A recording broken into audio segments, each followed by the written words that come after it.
Smitten, a lint-free love story by David Gordon. It's an Atheneum book.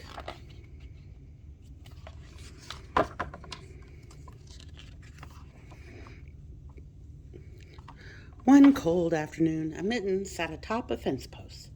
"Sir," Mitten called out. A man bustled by with a basket overflowing with laundry. "Something's falling out of your..." And there on the ground lay a single sock. Sock barely stood up before a bunch of school kids trampled him. Are you okay?" Mitten yelled down. "Oh, I'm fine. I'm used to being walked on," Sock said with a cheerful voice. "Yeah, what are you going to do? What are you doing up there by yourself?" "I used to be part of a pair," Mitten said sadly. "Now I'm alone and lost." "Wow," said Sock. "I guess I am too." Mitten jumped off the fence post. "Without my right mitten," she said, "I'm just a left." Sock was neither left nor right, but he knew what she meant. "We've got to find our other halves," he said. So they went off through the park, and Mitten covered her nose. "What's wrong?" Sock asked. "I hate to break this to you," said Mitten, "but you don't smell so good." All of a sudden, Mitten was caught, flipped, and flung through the air, and she landed in the trash. "Hey, what are you doing there?" Sock called. Sock pushed and pushed until the garbage can fell over, and Mitten tumbled out, brushed herself up, and grumbled. Sock wrinkled his nose. "Now who doesn't smell so good?" By now, Mitten was cold and dirty and downright annoyed. And they passed a grocery store and then a pet store, and Sock stopped in front of the laundromat. It was closed, but he had an idea. "Let's sneak in and get clean." And Mitten shrugged and followed. "Wow," they both whispered in awe. The shiny machines towered above them like skyscrapers. "Too bad we don't have any money," Mitten said. "Oh, don't worry," said Sock as he wiggled under the dryer. 4 quarters shot out. Sock emerged smiling and covered with lint, and Mitten couldn't help but giggle.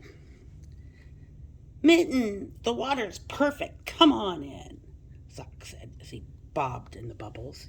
Even Mitten had to admit it looked pretty fun, so she tested the water and then eased herself into the warm, soapy suds. The 2 plates blasting each other until, ding, the wash cycle was done. "We better get dry," Mitten said, and she put her quarter in the dryer. But when Sock stumbled out, he was only very dizzy, but he had shrunk small enough to fit on a baby doll. "You should have told me you were wool," Kitten muttered. They made their way out to the sidewalk, and Sock was so tiny that he fell a bit behind. Suddenly, 2 dogs jumped out from the corner and grabbed him, and they tugged, and they pulled, and they stretched Sock 10 times his size. "Put down my friend," yelled Mitten, charging back to their rescue. The dogs were so surprised they dropped Sock and took off.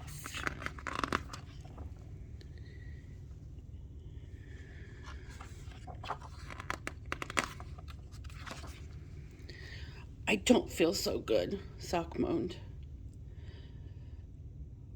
"What would you do without me?" Mitten sighed and threw him over her shoulder. Mitten couldn't see where she was going and walked over a metal grate, and she and Sock fell through the holes. Down they tumbled, thumb over heel, through the darkness. And and landed on the subway tracks. Mitten started to cry. Oh, now I'll never find my other half. Don't worry, Mitten. We'll be all right, said Sock.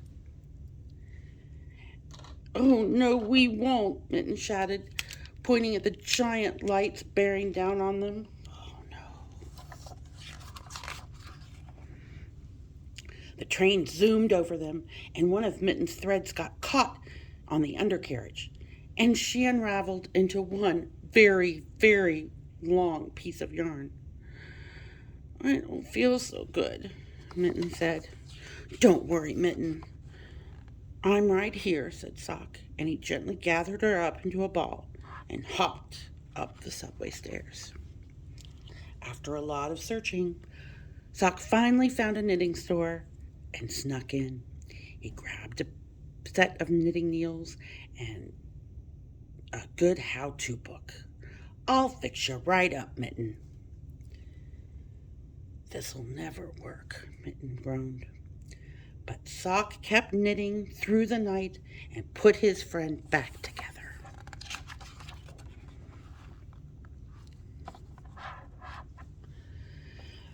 The sun was rising by the time Mitten saw her reflection in the hubcap. Sock wasn't the best knitter in the world, but despite all her lumps and bumps, she still looked like a Mitten. You did great, Sock, Mitten said.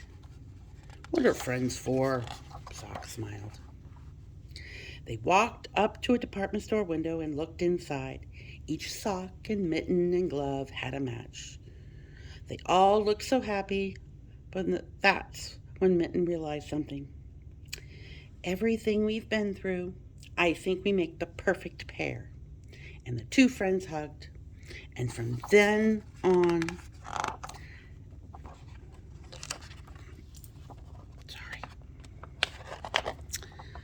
they were smitten. Sock and a mitten, a smitten. We've just read Smitten, a lint-free love story by David Gordon, an Atheneum book.